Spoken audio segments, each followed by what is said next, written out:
الحمد لله رب العالمين، والصلاة والسلام على سيد المرسلين وعلى آله وأصحابه الطاهرين أجمعين. أما بعد، فأعوذ بالله من الشيطان الرجيم. بسم الله الرحمن الرحيم. إن الله وملائكته يصلون على النبي يا أيها الذين آمنوا صلوا عليه وسلموا تسليما. اللهم صل على سيدنا محمد وعلى آل سيدنا محمد وبارك وسلم.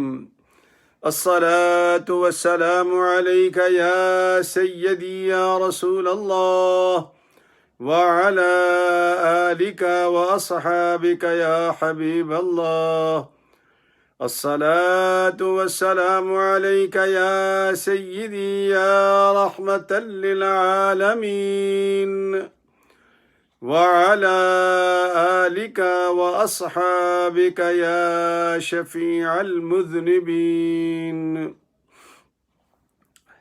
انتہائی واجب الاحترام دوستو، بھائیوں، عزیز بچوں، بہنوں اور بیٹیوں، السلام علیکم ورحمۃ اللہ وبرکاتہ. اللہ کے فضل و کرم، اس کے پاک پیغمبر کی نگاہ کرم، آج کا دن بھی اچھا گزر گیا. اس امید کے ساتھ اللہ سے دعا گو ہیں کہ اللہ آنے والا کل ہمارے لیے، سب کے لیے نیکیوں کا خزانہ لے کر ہمارے دامن کو بھر دے، اور باقی زندگی جو ہے بقایا، وہ بھی یوں ہی اپنے راہ پر چلنے کی توفیق عطا کرتا رہے. یہ میں نے ایک عجیب بات کہہ دی ہے. سوچ لو اللہ کی کوئی راہ نہیں ہے، نہ، اللہ کی راہ پہ ہم چل سکتے ہی نہیں. دلیل دوں گا میں آپ کو، بات سمجھانے کے لیے عرض کر رہا ہوں. چونکہ بہت خلط ملط کر دیا گیا ہے. قرآن نہیں پڑھتے لوگ، ٹامک ٹوئیاں مارتے ہیں دماغی. قرآن کیا کہتا ہے ہمیں تو وہ دیکھنا ہے. چونکہ ہم تو کتاب کے لوگ ہیں نا، نہ تو ہم لاجک کے لوگ ہیں، نہ فلسفے کے لوگ ہیں، نہ یاوا گوئی کے لوگ ہیں. جو میرا رب کہتا ہے ہم اس کے لوگ ہیں. اللہ کا راستہ کیا ہے؟ اللہ نے تو شادی کی نہیں، ہم بغیر بیوی کے رہ نہیں سکتے. سارے کارڈ دکانوں پہ خالی ہو جاتے ہیں شادی سے پہلے، لکھ لکھ کے بیویوں کو. بچوں کے بغیر ہمارا گھر سونا سونا لگتا ہے. روٹی نہ ملے تو پاگل ہو جاتے ہیں.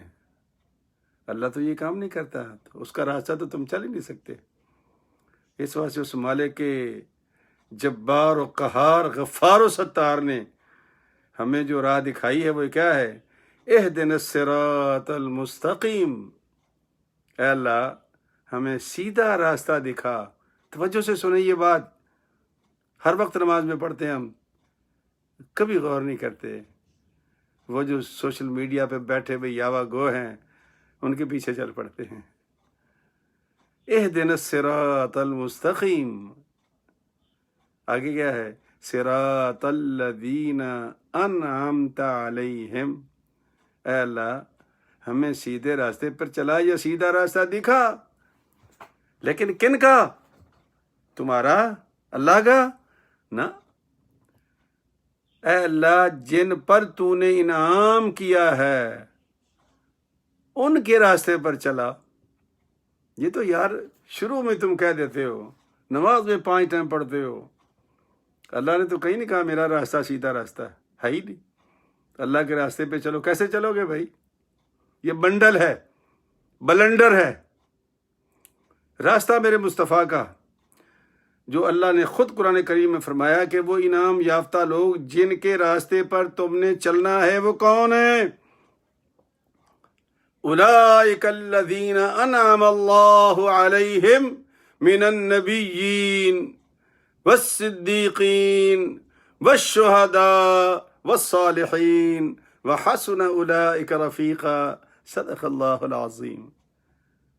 نبیوں کا راستہ، صدیقوں کا راستہ، شہداء کا راستہ اور صالحین کا راستہ. اللہ نے اپنے راستے کا ذکر کیا ہے. ہم نہیں چل سکتے اللہ کے راستے پر. یہ بلنڈر ہے جو مارا جاتا ہے دنیا کے اندر. آؤ جی اللہ کے راستے پہ چلو. اللہ کا کوئی راستہ نہیں ہے. راستہ کس کا؟ مصطفیٰ کا. راستہ کس کا؟ صدیق اکبر کا. راستہ کس کا؟ امام حسین کا، حضرت امیر حمزہ کا. راستہ کس کا؟ صالحین کا. صالحین کا. یہاں قید نہیں لگائی اللہ نے کہ اس زمانے کے صالحون یا آخر زمانے کے صالحون. صالحین صالحین ہیں، کسی زمانے کے بھی ہوں. ایک دفعہ میرے ایک بڑے پڑھے لکھے بقول بظاہر دنیا کے ڈاکٹر تھے وہ بیچارے، تو یہ سمجھتے کہ ہم نے ڈاکٹری کر لیا، سارے جہان ہی پڑھ گئے ہم لوگ. تو مجھ سے پوچھا جی کہ یہ سرکار غوث پاک کو ہم بڑا مانتے ہیں جی، یہ کہیں قرآن میں لکھا ہوا مانو اس کو، سرکار غوث پاک کو؟ میں کہ جی ان کے بارے میں نام لے کر تو نہیں لکھا، لیکن ایک سوال ہے آپ سے بھائی، اگر آپ پڑھے لکھے آدمی ہیں تو یہ بتاؤ عبد القادر جیلانی صالحین میں سے تھا یا بدمعاش لوگوں میں سے تھا؟ سوچ کر بتانا ذرا. حوالہ کسی کتاب کا لے لو، امام ابن تیمیہ کا لے لو، امام عبدالوہاب نجدی کا لے لو، علامہ اشرف علی تھانوی صاحب کا لے لو، امام حمزہ بریلوی کا لے لو.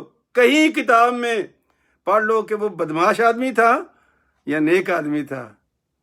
کہنے لگا جی نیک آدمی تھا. تو میں نے کہا اور تمہیں حوالہ کیا چاہیے؟ اللہ تو کہتا ہے صراط الذین انعمت علیہم، اور انعام یا تو کون؟ اولئک الذین انعم اللہ علیہم من النبی. قرآن کہہ رہا ہوں، قرآن. من النبیین والصدیقین والشہداء والصالحین.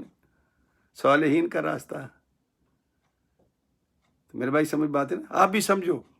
یہ چکر بازیاں جو آج کل موجودہ دور میں وہ مرزا جیل میں پھیلا رہا ہے، کبھی صحابہ پہ اعتراض کرتا ہے، کبھی تابعین پہ اعتراض کرتا ہے، کبھی تابعین. میرے نبی نے تو یہ باتیں ساری پہلے ہی حل کر دی ہیں. ان کے آپس میں کیا اختلافات تھے، کیا لڑائیاں تھیں، یہ ہمارا کام نہیں ہے.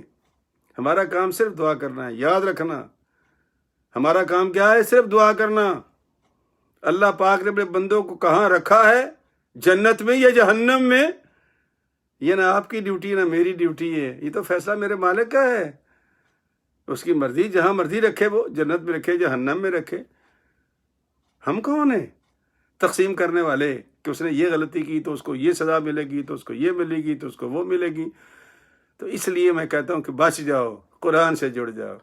قرآن جو راستہ تمہیں بتائے گا، مجھے بتائے گا بھائی، اس کے اندر اللہ کے فضل و کرم سے کوئی ایسی شے نہیں، بالکل ازہر من الشمس ہے. تو اللہ کے راستے پہ نہیں، نبی کے راستے پہ چلو. اور نبی کو کہا میرے مالک نے، اپنی جگہ جگہ جگہ کہتا ہے، لیکن ایک جگہ پھر اللہ فرماتا ہے وَإِنَّكَ لَتَهْدِي إِلَىٰ صِرَاطٍ مُسْتَقِيمٍ. بے شک میں نے یہ سیدھا راستہ میں نے دکھایا ہے، لیکن محبوب اس کی ہدایت تو کرے گا. آپ بھیجا کس لیے؟ اس لیے بھیجا نا بھائی، انکا بے شک تو لتہدی الی صراط مستقیم، تو ہدایت کرے گا صراط مستقیم کی طرف. تو کس کی بات پہ چلنا ہے ہم نے؟ نبی کی بات پہ. راستہ کس کا اپنانا ہے ہم نے؟ نبی پاک کا. اس لیے تو صحابہ کو نبی پاک نے فرمایا تھا، جنہوں نے کہا کہ یا رسول اللہ ہمارا دل چاہتا ہے بیویاں چھوڑ دیں، بچے چھوڑ دیں، درویش ہو جائیں، جنگل بیابان میں نکل جائیں. تو سرکار مسکرا دیے، فرمایا کہ یہ کس کی راہ پہ چلنا چاہتے ہو؟ کہا یہ رسول اللہ آپ کے. تو فرمایا میں نے بیوی چھوڑ دی ہے، میں نے بچے چھوڑ دیے ہیں، میں نے آپ لوگوں کو چھوڑ دیا ہے، میں نے مسجد کی امامت چھوڑ دی ہے. بھائی مسجد کی امامت بھی کر رہا ہوں، گھر میں بھی جاتا ہوں، بچوں کو بھی سنبھالتا ہوں اور آپ لوگوں کو بھی سنبھالتا ہوں، لیکن پھر میں دین کی راہ پہ چلتا ہوں. تم کون سا دین تلاش کر رہے ہو؟ یہ دین نہیں ہے. ذمہ داریوں سے بھاگ جانا یہ دین نہیں ہے. ذمہ داریوں کو نبھا کر دین کے راستے پر چلنا، یہ دین ہے۔ ذمہ داریوں کو، بیوی کا خیال رکھو، بچوں کا خیال۔ اسی تو میرے مصطفیٰ نے فرمایا تھا کہ جو $1 1 دینار آپ نے باہر خرچ کر دیا اور $1 دینار آپ نے گھر خرچ کر دیا اپنے بچوں پر، سرکار نے فرمایا کہ اللہ کی نظر میں سب سے قیمتی دینار وہ ہے جو آپ نے اپنے بیوی بچوں پر خرچ کر دیا ہے۔ یہ میرے مصطفیٰ کا فرمان ہے۔ بات درویشوں کی تو بات ایسی ہوتی ہے، لمبی ہو جاتی ہے، مگر آج کا جو سبق ہے وہ بڑا صاف ستھرا ہے، ہمارے لیے تعزیانہ بھی ہے، عبرت بھی ہے۔ حضرت سیدنا فیصلہ بن میاس، عجیب عجیب نام تھے اس زمانے میں، جب وہ سرکار کے داخل ہوئے تو سرکار نے کئی نام نہیں بدلے۔ حج پہ گئے ہوئے ہیں، حضرت عبداللہ ابن عمر رضی اللہ تعالیٰ عنہ بھی حج پر تھے۔ اب وہ گرمی بڑی سخت، ہم نے بھی گرمی میں حج کیے تھے 1980، سخت گرمی میں حج کیا تھا، قیامت کی گرمی میں۔ پانی ڈال رہے تھے سر کے اوپر، داڑھی کے اوپر، اور دعا بھی مانگ رہے تھے، تو حضرت تیسلا سے ملاقات ہو گئی۔ اب حضرت تیسلا جانتے تھے کہ عبداللہ بن عمر جو ہیں یہ امت کے محدث اور مفسر ہیں، امت کے محدث اور مفسر ہیں۔ یہ صحابہ بھی جانتے تھے کہ ہم نے کون سی بات کس سے پوچھنی ہے اور کس کا جواب نبی کے جواب جیسا ہوگا۔ یقیناً جو لوگ نبی کے طالب علم تھے وہ نبی والی بات ہی بتائیں گے نا، اور جو ذہن کے مریض وہ اپنی ذہنی اختراع کریں گے کہ یہ حدیث میرے معیار پہ پوری نہیں اترتی، اس آیت کا ترجمہ میرے معیار سے یوں ہے۔ وہ میرے پاس ایک رکھا ہے قرآن مفہوم القرآن، یہ غلام احمد پرویز صاحب کا، کبھی کبھی پڑھتا ہوں تو حیران ہوتا ہوں کہ یار یہ لوگ کیا لوگ تھے، کیا تفسیر کی ہے، کیا انہوں نے ترجمے کیے ہیں۔ اللہ معاف کرے، اللہ معاف کرے۔ نہیں بھائی، حضرت عبداللہ بن عمر سے حضرت تیسلا پوچھ رہے ہیں، آپ نے خیر سے آنا ہوا اس گرمی میں اور اس میں یہ عرفات کے اندر پریشان حال دکھائی دے رہے ہو؟ کہا ہاں میں بہت پریشان ہوں، مجھ سے ایک گناہ سرزد ہو گیا ہے، میں سمجھتا ہوں کہ یہ گناہ کبیرہ ہے، مجھ سے ایک گناہ سرزد ہو گیا ہے، میں سمجھتا ہوں کہ یہ گناہ کبیرہ ہے۔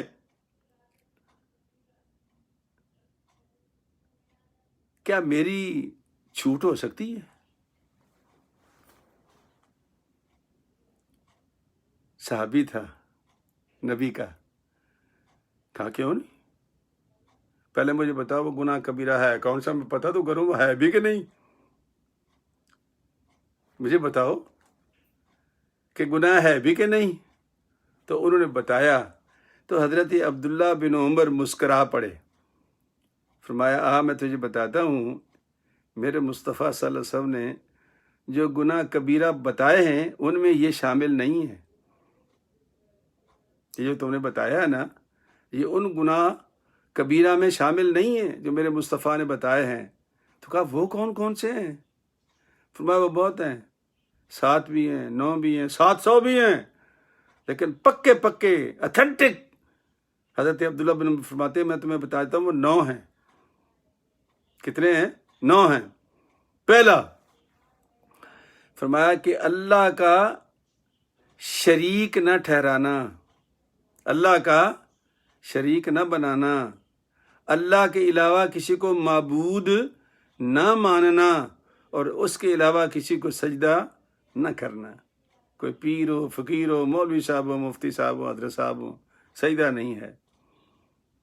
اس لیے بعض فقہاء نے منع کیا ہے کہ جھک کر اگر تم چوکھٹ بھی چوم رہے ہو تو احتیاط کرو، دیکھنے والے کو کیا پتا تم چوکھٹ چوم رہے ہو یا سجدہ کر رہے ہو، شک میں پڑ جائے گا نا، تو شک سے بچاؤ لوگوں کو۔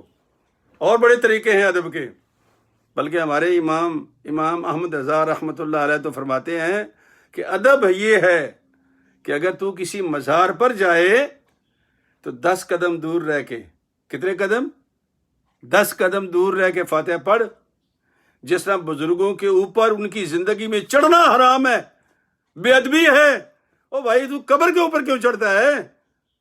فرماتے ہیں 10 قدم دور رہ کے فاتحہ پڑھ، دعا کر، اس درویش کا وسیلہ دے اللہ کی بارگاہ میں، اور وہیں سے واپس لوٹا۔ یہ امام احمد ضیاء کا فیصلہ ہے اور فتویٰ بھی ہے۔ لیکن پھر بھی چلو، ہم دیوانے درویش لوگ ہیں، ہم کہتے ہیں جب تک بابا جی کی قبر نہیں چومیں گے لطف نہیں آئے گا۔ چومو، لیکن اوپر سے، نیچے جھک کے نہ چومو، کہیں سجدے کی مشابت نہ ہو جائے۔ نہ، سجدہ اللہ کے سوا کسی کو جائز نہیں۔ فرمایا اللہ کا شریک نہ بنانا۔ یہ حضرت عبداللہ بن عمر ایک اپنے صحابی بھائی کو تلقین کر رہے ہیں۔ اور دوسرا، اللہ کی رحمت سے نا امید نہ ہونا، اللہ کی رحمت سے نا امید نہ ہونا۔ اور تیسرا، اگر اللہ بریک دے تو بے باک نہ ہو جانا، بے خوف نہ ہو جانا، او میرا کی بگڑے ہے اور کی بگڑے گا میرا۔ نہ، اللہ شریک نہیں، نا امیدی نہیں اور بے باکی بھی نہیں۔ یہ صحابی کو بتا رہا ہے۔ اللہ اکبر۔ اور پھر فرمایا کہ ناحق کسی مسلمان کو قتل کرنا، عدالت کی بات نہیں کرتا، وہ تو جو مرضی کرے فیصلے، وہ تو عدالت ہے۔ میں خود سے فیصلہ کر کے کسی کو قتل کر دوں، نہیں کر سکتا میں، اس کو ناحق قتل کہا گیا ہے۔ اللہ فرماتا ہے وَمَنْ قَتَلَ مُؤْمِنًا مُتَعَمِّدًا فَجَزَاؤُهُ جَهَنَّمُ خَالِدًا فِيهَا، جس کسی نے جان بوجھ کر، جانتے ہوئے کہ میرے اوپر مسلمان کا خون حرام ہے، قتل کر دیا، اللہ فرماتا ہے اس کو میں اس جہنم میں پھینکوں گا جہاں سے نکلنے کی کوئی امید نہیں ہے، اس کے لیے کوئی سفارش نہیں ہے۔ یہ پہلے لکھ دیا ہے اللہ نے قرآن مجید میں۔ پھر کیا فرمایا؟ جادو کرنا۔ کیا کرنا؟ جادو کرنا کفر ہے۔ بندہ کافر کر کے مارتے ہیں یہ لوگ، میں نے ان آنکھوں سے دیکھا ہے کہ یہ کیا کرتے ہیں۔ اور یہ صحابی کو بتا رہا ہے کہ یہ گناہ کبیرہ ہے، اور کبیرہ کبیرہ کبیرہ کفر تک منزل تک لے جاتا ہے۔ اس لیے تو کہا کہ صغیرہ سے بچا کرو، صغیرہ سے بچا کرو، اس لیے کہ صغیرہ سے بچ جاؤ گے کبیرہ میں معافی مل جائے گی۔ اگر صغیرہ پہ تم نے مداومت اختیار کر لی، یعنی کرتے گئے وہ کبیرہ ہو جائے گا۔ میں ابھی اب آیتیں پڑھتا ہوں، مجھے پتا ہے دوست بیٹھے ہوئے ہیں، وہ چاہتے ہیں کہ میں آیت بتا دوں تاکہ ان کے لیے تھوڑی آسانی ہو جائے، تو ان کو بتا دیتا ہوں تاکہ وہ اپنے حساب سے دیکھ لیں۔ یہ سورہ النساء کی، اس کا چوتھا نمبر ہے سورہ النساء کا، اور سپارہ نمبر 5 ہے، آیت ہے 31 اور 32، 31 اور 32 یہ آیات ہیں، آپ نکال لیں، میں آگے چلتا ہوں۔ فرمایا کہ جادو کرنا، پھر فرمایا سود کھانا، سود کھانا گناہ کبیرہ ہے، یتیم کا مال کھانا گناہ کبیرہ ہے، مومن عورتوں پر جھوٹے بہتان باندھنا، یہ تو عام ہے نا ہمارے عادت۔ یہ خواتین کیا کرتی ہیں؟ گھر میں جاتی ہیں، کسی نے کہہ دیا کہ وہ بچی جو تھی میں نے وہاں مارکیٹ میں دیکھی ہے، اس نے گھر میں آ کے یہ بتانا ہے کہ ان کی لڑکی بھاگ گئی ہے، اور یہ نہیں کہے گی کہ وہ مارکیٹ میں اپنے باپ کے ساتھ یا بھائی کے ساتھ گئی تھی، بھاگ گئی ہے۔ مومن عورتوں پر بہتان باندھنا گناہ کبیرہ ہے۔ کتنے گھر ہم نے برباد کر دیے، کبھی سوچا ہے آپ نے؟ اپنی ذہنی تسکین کے لیے بچیوں کو بدنام کرنا تاکہ ان کے رشتے خراب ہوں، یہ گناہ کبیرہ ہے، اور یہ کبیرہ کبیرہ کبیرہ کفر تک لے جاتا ہے بندے کو۔ پھر فرمایا امام جہاد نے جہاد کے بلایا، میدان جنگ لگ گئی، لشکر زیادہ دیکھا، پیٹھ دے کے بھاگ گیا، فرمایا یہ گناہ کبیرہ ہے، میدان سے بھاگ جانا۔ پھر فرمایا والدین کی نافرمانی کر کے انہیں رلانا، والدین کی نافرمانی کر کے انہیں رلانا، اور میں نے روتے ہوئے دیکھے ماں باپ کو، اللہ جانتا ہے، روتا ہوا دیکھا ہے ماں باپ کو رلانا۔ اور پھر فرمایا کہ مسجد حرام کو برباد کرنا، یہ اس میں شامل ہے۔ اچھا، یہ بات بتائی حضرت عبداللہ بن عمر رضی اللہ تعالیٰ عنہ نے، حضرت تیسرا نے کوئی مطلب سن تو لی بات ہے، لیکن ان کا ایمان نہیں تازہ ہوا اور خوف ختم نہیں ہوا۔ حضرت عبداللہ بن عمر نے پوچھا کیا نہیں تسلی ہوئی آپ کی؟ میں کہہ رہا ہوں کہ جو تم بتا رہے تھے وہ اس لسٹ میں نہیں ہے. کہا حضرت دل نہیں مان رہا. کہا اچھا یہ بتا تیرے ماں باپ زندہ ہیں؟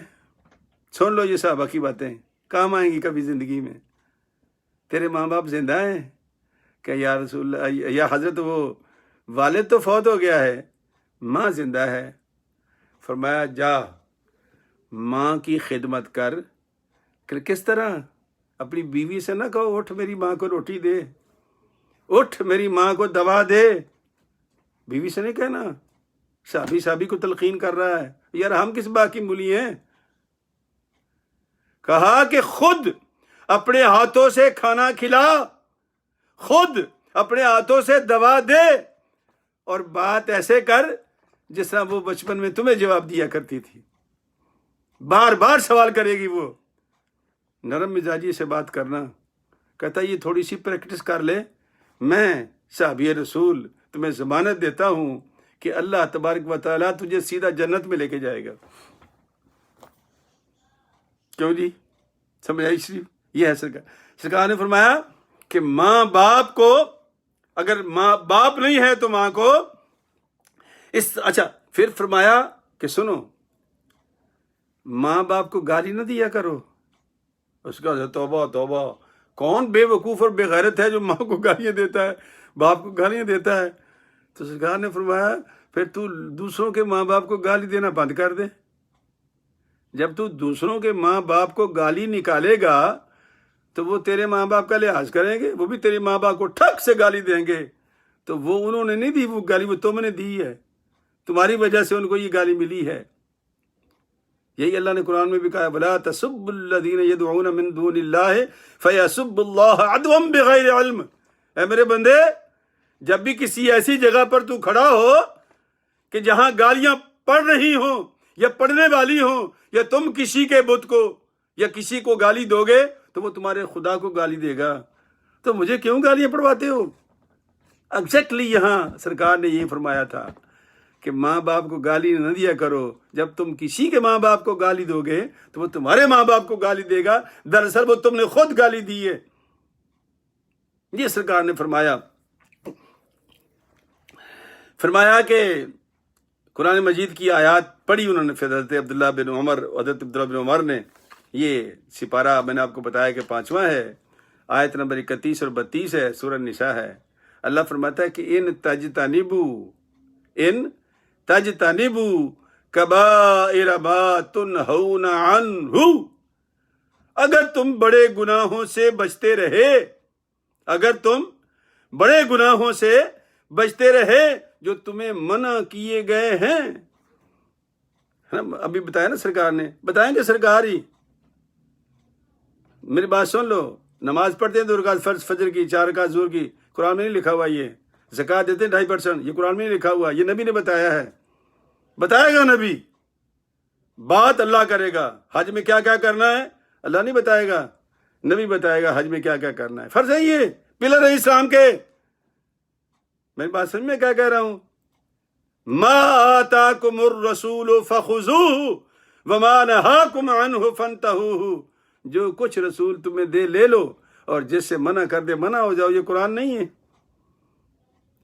یہ ہے حیثیت میرے نبی کی اور آپ کے نبی کی. جو اس کے منہ سے نکل گیا وہ قانون ہے. ہم پتہ نہیں کہاں تلاش کرتے پھرتے ہیں. تو کہا کہ اگر تم بڑے گناہوں سے بچتے رہو گے جو تمہیں منع کیے گئے ہیں تو پھر کیا کریں گے؟ نکفر عنکم سیئاتکم، نکفر عنکم سیئاتکم، ہم چھوٹے موٹے گناہ تیرے اس کے صدقے میں معاف کرتے رہیں گے. جب اللہ معاف کرا تو میں مفتی صاحب کیا ٹانگ کیوں اڑاؤں بیچ میں؟ دوسرا مولوی صاحب کیوں اڑائے؟ وہ نہیں تو تیری معافی نہیں ہوئی. بھائی کیوں نہیں ہے؟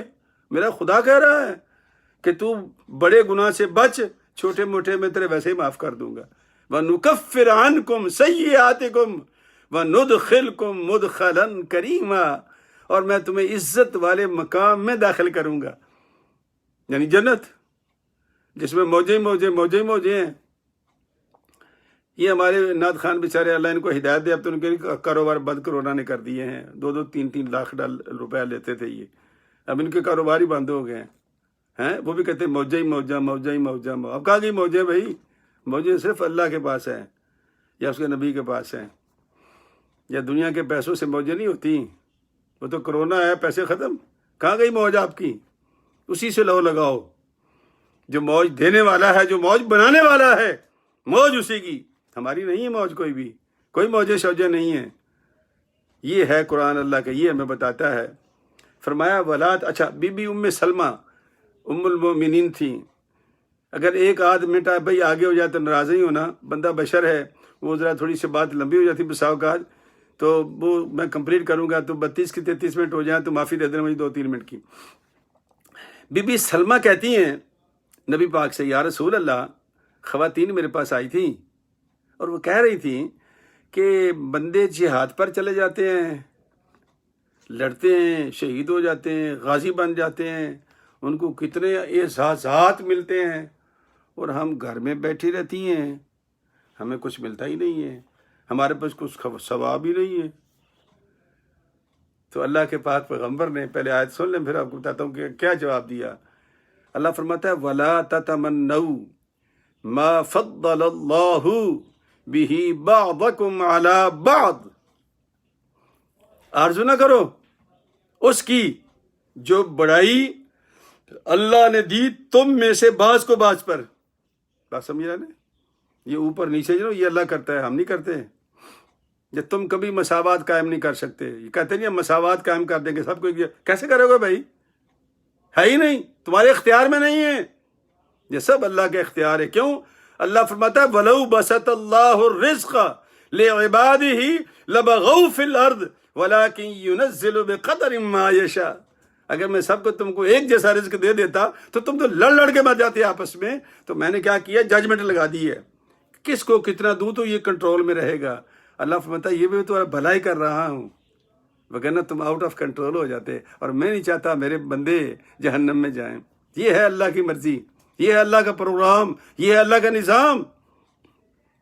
وَلَا تَتَمَنَّوْا مَا فَضَّلَ اللَّهُ بِهِ بَعْضَكُمْ عَلَى بَعْضٍ لِلرِّجَالِ نَصِيبٌ مِّمَّا اكْتَسَبُوا وَلِلنِّسَاءِ نَصِيبٌ مِّمَّا اكْتَسَبْنَ۔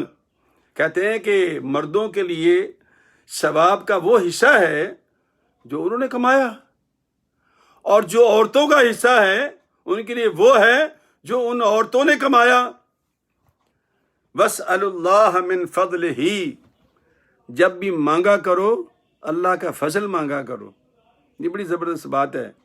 ایک بندے کو پھانسی ہو گئی، ایک بندے کو پھانسی ہو گئی، اور وہ جرم نہیں کیا تھا، اس نے مجرم نہیں تھا، پھانسی ہو گئی۔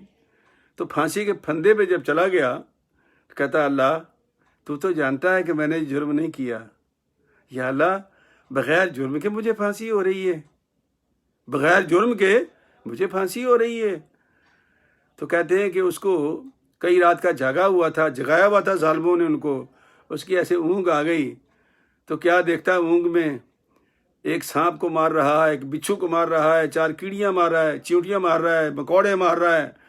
اب اتنے قتل اس کے سامنے آنکھوں کے آ گئے کہ وہ جھرجھری آ گئی اسے۔ مالک نے کہا دیکھ تو اسے چیونٹی سمجھتا ہے نا، لیکن میرا تو اس پہ بھی اتنا ہی وقت لگا جتنا تجھ پر لگا ہے، یہ بھی کون سے پیدا کی میں نے، تمہیں بھی کون سے پیدا کیا تھا میں نے۔ اس کو جب جھرجھری آ گئی تو آنکھ کھل گئی، اس کو خیال آیا کہ میں نے کیا بلنڈر مارا ہے۔ کہا یا اللہ میں جرم دار ہوں، بس میں تیرا فضل مانگتا ہوں۔ بس اللہ کا فضل مانگا، وَاسْأَلُوا اللَّهَ مِنْ فَضْلِهِ، جب بھی مانگنا ہے اللہ سے اس کا فضل مانگنا ہے۔ بات سمجھیے نا؟ ہمارے بوڑھے، مجھے یاد ہے ابھی میری ماں، میرے والد صاحب پرانے زمانے میں جب کبھی بجلی کڑکتی تھی نا، فضل کریم مالک، فضل کریم مالک، فضل کریم مالک، یہ لفظ کہا کرتے تھے، مجھے آج بھی یاد ہے۔ فضل مانگتے تھے، اور ہم حساب کرتے ہیں اللہ سے، نہیں، میرا رب کہہ رہا کہ مجھ سے لینا ہے تو مجھ سے میرا فضل مانگا کرو۔ ان اللہ کان بکل شیء، مجھے ہر شے کا پتہ ہے، مجھ سے کوئی شے پوشیدہ نہیں ہے۔ تو فرمایا کہ عورتوں اگر تم خامد کی فرما بردار بن جاؤ، یہ سرکار دو عالم نے بی بی ام سلمہ کو فرمایا، اور میری بہن بیٹیاں بھی سن لیں، خاوند کے فرما بردار بن جاؤ اور اولاد کی پرورش کرو۔ آج کل تو لطیفہ بن گیا ہے، مائی صاحب بیٹھے ہوتے ہیں فون پہ، بچے پتہ نہیں کیا کر رہے ہوتے ہیں، وہ اپنا ڈرامہ دیکھ رہی ہوتی ہے، وہ آج کل ویسے قسط وار ڈرامے چلتے ہیں، اور تو ویسے بھی خبر ہے اپنے بچوں سے، بچے کیا بنیں گے پھر آپ کے، حساب ہوگا ہم سے۔ دیکھو جب آپ کے پاس وقت ہو، لیکن بچوں پر دھیان دو۔ سرکار نے کیا فرمایا؟ شوہر کی اطاعت کرنا، بچوں کی پرورش کرنا اور اپنی آبرو کی حفاظت کرنا۔ غیر مردوں سے چیٹنگ حرام ہے، یہ نہیں کر سکتی آپ۔ جی میرا فرینڈ ہے، کوئی فرینڈ نہیں سوائے خامد کے، بھائی کے، جو تمہارے محرم رشتے ہیں، اس کے علاوہ کوئی فرینڈ نہیں۔ اللہ واسطے کی محبت، کوئی محبت نہیں اللہ واسطے کی۔ سیدھا سیدھا مسئلہ میرے رب نے فرمایا، اپنے نبی کو سمجھایا کہ محبوب میرے بندوں سے کہہ دو، میری بندیوں کو کہہ دو کہ اگر تمہیں جہاد کا ثواب لینا ہے تو ہے۔ کیسے؟ شوہر کی اطاعت کر، اولاد کی پرورش کر، اور اپنی ذات، اپنی آبرو کی حفاظت کر اپنے خامد کے لیے۔ اگر تو یہ 3 کام کرنے میں کامیاب ہو گئی تو اللہ کہتا ہے کہ میں تمہیں اتنا ہی ثواب دوں گا جتنا میں مردوں کو جہاد کا ثواب دیتا ہوں۔ اور کیا چاہیے میں؟ میرے عزیزو، میرے بچوں، میری بچی ہو، بیٹی ہو، الحمدللہ مجھے پتہ ہے اب ماشاءاللہ باجماعت بیٹھی ہو، میں تمہارا بزرگ ہوں، اور جو میں فیل کرتا ہوں، دیکھتا ہوں، وہ میں کہہ دیتا ہوں۔ ناراض نہ ہونا، بلکہ کوشش کرنا کہ اس پہ عمل کرنے کی کوشش کرنا۔ اللہ تبارک و تعالی ہمیں گناہ کبیرہ سے بچنے کی توفیق عطا فرمائے، اور جو گناہ کبیرہ سے بچ گیا، اللہ کہتا ہے وَنُكَفِّرْ عَنْكُمْ سَيِّئَاتِكُمْ، میرے بندے میرا وعدہ ہے چھوٹے موٹے گناہ تیرے میں ویسے ہی معاف کر دوں گا۔ اور ہمیں کیا چاہیے؟ معافی چاہیے نا، تو اللہ دینے کے لیے تیار ہے، لیکن کبائر سے پرہیز کرنے کے بعد۔ تو دوستو یہ سورہ نساء کی آیات تھیں، اس میں گناہ کبیرہ سے بچنے کے لیے، اور وہ آپ کو میں نے بتا دیے ہیں، وہ اس کی ایک ایک نقطے کی تشریح چاہیے، بڑا ٹائم چاہیے ہمیں، لیکن میں نے موٹے موٹے آپ کو 9 یہ بتا دیے ہیں کہ یہ وہ 9 ہیں جو گناہ کبیرہ ہیں۔ اور اللہ تبارک و تعالی ہمیں بھائی اس سے بچنے کی توفیق عطا فرمائے، اور جو ہمارے بس میں ہے اس کو کرنے کی توفیق عطا فرمائے، اور جہاں ہم بے بس ہیں وہاں حساب ہی کوئی نہیں ہمارا، اللہ کہتا ہے میں نے تمہیں معاف کر دیا ہے۔ تو اللہ تبارک و تعالی ہمیں عمل کی توفیق دے۔ وآخر دعوانا ان الحمدللہ رب العالمین۔ خوش رہو، ہنستے رہو، بستے رہو۔ اللہ کرونا سے بھی محفوظ رکھے، اور کرونا کے بیماروں کو شفا عطا فرمائے، اور جو کرونا سے شہید ہو گئے اللہ انہیں جنت میں اعلیٰ مقام عطا فرمائے۔ آمین۔ السلام علیکم ورحمۃ اللہ وبرکاتہ۔